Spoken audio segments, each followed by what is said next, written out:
For nearly a year, we've been covering the story of OCEARCH.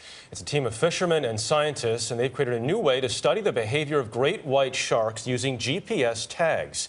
Yesterday afternoon, they caught, tagged, and released a white shark off the coast of Cape Cod, the first tagging of their newest expedition.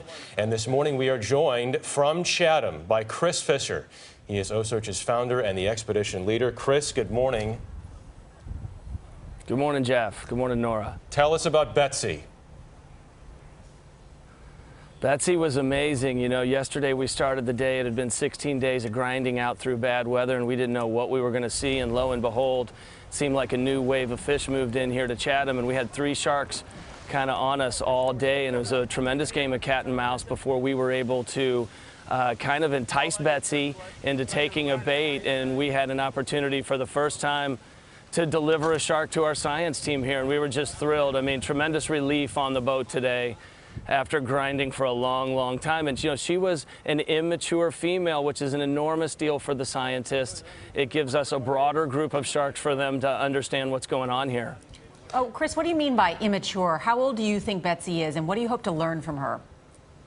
It's day 1.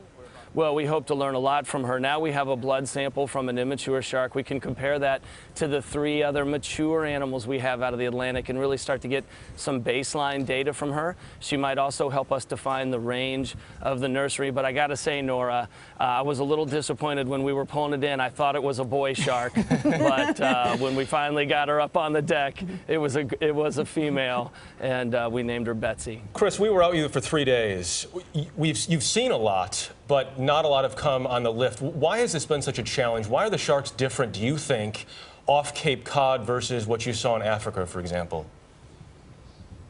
Yeah, I mean, what we've seen here is something we've never seen anywhere else in the world. Where we normally work, there's a lot of cage diving going on in Africa or Mexico and other places.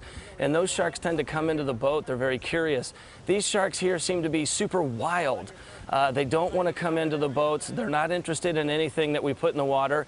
So we've really been forced to evolve in how to connect with the sharks and interest the sharks. And it's been a 2-week journey. But you know Captain Brett McBride, our fishing master, he's one of the most creative men I've ever seen on the water. And we kept evolving and we kept inching forward and learning. And finally, we started to get these sharks really turned on little bitty seal decoys. They would chase the decoys and chase the decoys. And finally, we got them to chase those, and we switched them off to a bait. And for the first time ever, we got Betsy to bite. That's the first white shark that's actually bit in the Atlantic for us, because last year we had to hand hook both of those fish. So an enormous step forward in trying to put together a system to deliver enough animals to the scientists here in the North Atlantic.